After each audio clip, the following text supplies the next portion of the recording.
Baik, Bapak Ibu, kita mulai ya. Assalamualaikum warahmatullahi wabarakatuh. Om Swastiastu, salam sejahtera untuk kita semua. Bagaimana kabarnya Bapak Ibu? Ya, semoga semua dalam keadaan baik dan sehat selalu ya. Oke, pada sesi ini kita lanjutkan materi kita. Izin share screen, Bapak Ibu. Oke, materi kita hari ini adalah prosedur pemanfaatan barang milik negara. Ya. Pada materi ini, saya Niputu Sri Desi Ratna Pratiwi akan membersamai Bapak Ibu. Oke, tapi sebelum lanjut Bapak Ibu, saya ingin mengajak Bapak Ibu untuk bergabung atau join ke kelas poin saya. Silakan Bapak Ibu buka di browsernya kelaspoin.app, kemudian masukkan kelas kode 92355 atau dapat juga di scan barcode-nya ya Bapak Ibu, barcode yang tampil pada slide PowerPoint saya. Oke, baik. Sepertinya sudah semua bergabung ya Bapak Ibu. Di sini saya akan mengajak Bapak Ibu untuk pemanasan atau senam otak ya Bapak Ibu ya. Saya akan mengajak Bapak Ibu untuk tebak gambar. Oke, silahkan diketik jawabannya pada kolom chat yang muncul pada kelas poin Bapak Ibu masing-masing di HP-nya atau di laptopnya. Kira-kira ini apa sih gambar yang ditampilkan di sini? Oke, sudah semua menjawab. Ada yang jawab pinjam Pak Kepala, ada yang jawab paku jam pakai, ada yang jawab pinjam Pak Sini, ada yang jawab pinjam pakai. Oke, kira-kira yang mana jawaban yang benar? Iya, betul. Pinjam pakai. Pin, jam, kemudian Bapak, tapi banyak dihilangkan jadi Pak, dan ini AI ya, Ibu. Jadi pinjam pakai. Nah, pinjam pakai ini adalah salah satu skema dalam pemanfaatan BNN. Nah, nanti kita akan pelajari lebih lanjut. Ya, nah, dalam pemanfaatan BNN ini, pengelolaan BNN, ya kemarin kita sudah mempelajari tentang perencanaan kebutuhan, kemudian penganggaran, pengadaan, sampai di penggunaan. Nah, saat ini kita sudah masuk pada alur atau alur pengelolaan BNN, yaitu di pemanfaatan BNN. Di sini kita akan mempelajari beberapa pokok bahasan, di mana pada sesi ini kita akan berfokus pada dua pokok bahasan yang pertama, yaitu ketentuan umum pemanfaatan BNN dan skema pemanfaatan BNN. Ini adalah dasar hukum yang kita gunakan dalam pemanfaatan BNN maupun dalam alur-alur pengelolaan BNN sebelumnya ya Bapak Ibu ya. Nah, di sini ada Undang-Undang Nomor 1 Tahun 2004 tentang Pemeliharaan Negara, di mana ini dasar hukum utama ya dalam pengelolaan keuangan negara, termasuk dalam pengelolaan BNN, yang termasuk di dalamnya adalah pemanfaatan BNN itu sendiri. Kemudian Undang-Undang Nomor 17 Tahun 2003 tentang Keuangan Negara. Selanjutnya Peraturan Pemerintah Nomor 27 Tahun 2014 tentang Keuangan BNN atau BND. Bagaimana ini telah diubah atau mengalami perubahan pada PP nomor 28 tahun 2020. Kemudian ada dasar hukum selanjutnya adalah Peraturan Menteri Keuangan nomor 115 tahun 2020 tentang pemanfaatan barang milik negara. Di dalamnya juga diatur tentang pengelolaan dan termasuk di dalamnya adalah pemanfaatan BNN, termasuk bentuk-bentuk pemanfaatan, persyaratan, dan proses perizinan. Oke, Bapak Ibu, apa saja sih BNN atau aset yang dapat dimanfaatkan? Ya. Nah, jadi di sini ada dua syarat aset atau BNN dapat dimanfaatkan. Yang pertama aset idle, ya. Jadi aset ini merujuk pada BNN yang sudah tidak digunakan dalam kepentingan penyelesaian fungsi, ya, di suatu kementerian atau lembaga. Yang kedua adalah aset tersebut tidak dalam sengketa atau berperkara. Jadi aset itu disebut dengan aset yang clean and clear. Ini syarat yang aset atau BNN yang dapat kita manfaatkan. Nah, terdapat beberapa skema atau skema dari pemanfaatan BNN ini.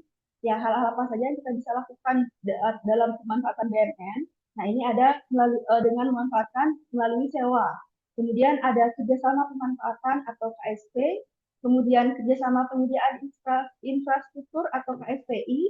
Kemudian ada bangun guna serah atau BEGS dan bangun serah guna atau BSG. Kemudian ada pinjam pakai dan subsidi atau akronim dari kerjasama terbatas untuk pembiayaan infrastruktur. Nah, sekarang berikutnya kita akan review di satu persatu apa sih yang dimaksud dengan sewa, KSP, dan seterusnya. Ya, yang pertama adalah sewa. Jadi BMN disewakan pada pihak ketiga untuk jangka waktu tertentu. Dan di sini dikenakan biaya, ya, biaya sewa, sehingga adanya penerimaan imbalan berupa uang tunai dalam pemanfaatan melalui sewa ini, Bapak Ibu. Kemudian yang kedua adalah kerjasama pemanfaatan KSP. Nah, BMN digunakan bersama dengan pihak ketiga untuk jangka waktu tertentu. Nah, ini juga tujuannya adalah untuk peningkatan PNBP. Ya, jadi di sini ada penerimaan berupa biaya juga ya, Bapak Ibu. Kemudian berikutnya adalah kerjasama penyediaan infrastruktur atau KSPI. Nah, kerjasama ini dilakukan antara pemerintah dengan badan usaha, tujuannya untuk kegiatan penyediaan infrastruktur. Kemudian berikutnya ada bangun guna serah dan bangun serah guna, di mana di sini dilakukan pemanfaatan BMN yang berupa tanah. Jadi adanya kerjasama antara eh, pemerintah dengan pihak lain dengan cara mendirikan bangunan dan atau sarana, kemudian didaya gunakan oleh pihak lain tersebut. Nah, yang berikutnya adalah pinjam pakai. Nah, di sini berbeda dengan sewa ya Bapak Ibu. Kalau tadi sewa kita menerima uang tunai atau ada biayanya, gitu. Nah, sedangkan untuk pinjam pakai ini adalah salah satu pemanfaatan BMN dengan cara penyerahan penggunaan BMN dari pihak pemerintah pusat ke daerah atau pemerintah desa tanpa menerima imbalan. Ya. Kemudian yang terakhir, kerjasama terbatas untuk pembiayaan infrastruktur atau P2P. Di sini merupakan bentuk optimalisasi BMN untuk meningkatkan fungsi BMN guna mendapatkan pendanaan yang nantinya akan digunakan untuk pembiayaan infrastruktur lain.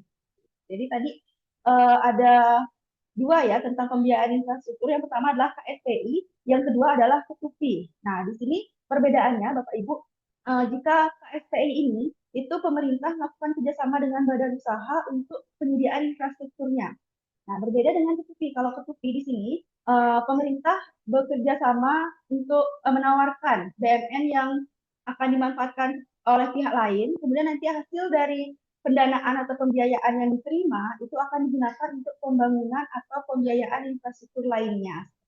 Jadi ada sedikit perbedaan gitu ya antara SPI dan P2P. Nah, selanjutnya prinsip pemanfaatan BMN. Dalam pemanfaatan BMN ini ada beberapa hal yang perlu diperhatikan. Yang pertama adalah pemanfaatan BMN ini dapat dilakukan sepanjang tidak mengganggu pelaksanaan tugas dan fungsi. Kemudian yang kedua, tidak mengubah status kepemilikan BMN, dilakukan terhadap BMN yang telah mendapatkan penetapan status penggunaan atau PSP. Kemudian pemeliharaan dan pengamanan menjadi tanggung jawab mitra pemanfaatan. Kemudian berikutnya, penerimaan negara disetorkan seluruhnya kepada negara kecuali ditentukan lain oleh undang-undang. Nah, BMN yang menjadi objek pemanfaatan BMN ini dilarang untuk dijaminkan atau digadaikan. Kemudian, penilaian dalam rangka pemanfaatan BMN dilakukan oleh penilai pemerintah atau penilai publik. Berikutnya, pengelola barang dapat memberikan bantuan dan dukungan dalam rangka penyiapan pemanfaatan barang. Dan prinsip yang terakhir, pemanfaatan dapat dilakukan dalam rangka penyediaan infrastruktur. Nah, secara garis besar, Bapak Ibu, dari skema pemanfaatan BMN yang ada 6 tadi ya. Nah, ini bisa dilihat dalam tabel siapa saja yang bisa diajak bekerja sama atau bermitra, kemudian objek apa saja yang bisa dimanfaatkan dan jangka waktunya. Gitu. Nanti Bapak Ibu bisa pelajari lebih lanjut ya terkait masing-masing skema ini. Nanti kita juga akan pelajari pada sesi berikutnya itu berkaitan dengan uh, prosedurnya SOP dalam pemanfaatan dan prosedur uh, pemanfaatan dari masing-masing skema ini. Seperti itu. Nah, sampai di sini ada yang ingin ditanyakan, Bapak Ibu?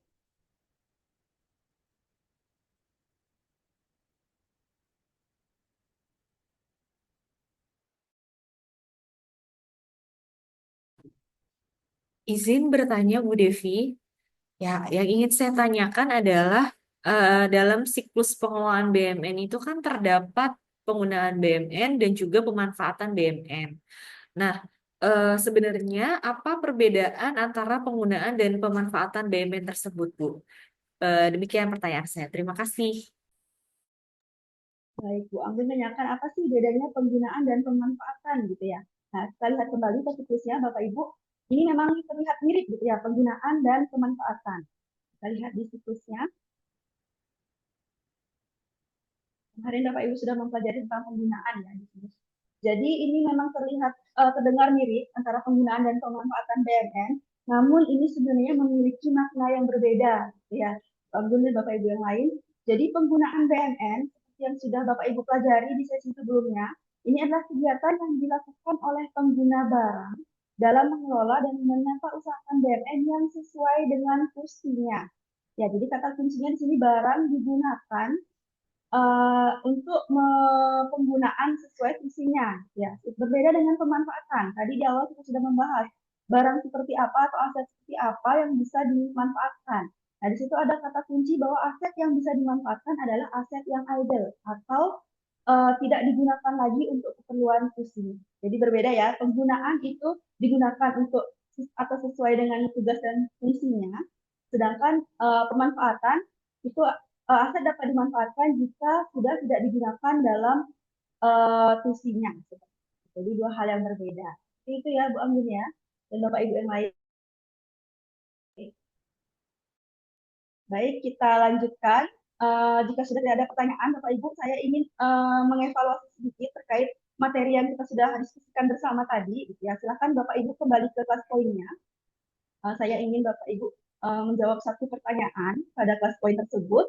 Oke, silakan dijawab. Pertanyaannya adalah sebutkan minimal dua skema pemanfaatan BMN beserta penjelasan singkatnya. Nah, tadi kita sudah mengenal ada 6 skema ya Bapak Ibu. Silakan langsung dijawab di kelas poinnya. Oke, sudah semua menjawab. Luar biasa Bapak Ibu ya. Sudah semua bisa menyampaikan minimal dua ya, dua skema beserta penjelasannya. Luar biasa Bapak Ibu. Apa ada yang ditanyakan kembali? Oke, sudah cukup. Baik, jika sudah cukup, kita akhiri untuk sesi kali ini. Kita bertemu lagi nanti berikutnya kita akan membahas tentang SOP pemanfaatan BMN dan prosedur pemanfaatan BMN. Ya, saya akhiri. Wassalamualaikum warahmatullahi wabarakatuh. Om Santi, Santi, Santi Om. Shalom, Salve, Namo Buddhaya, salam kebajikan, salam sejahtera untuk kita semua. Terima kasih Bapak Ibu.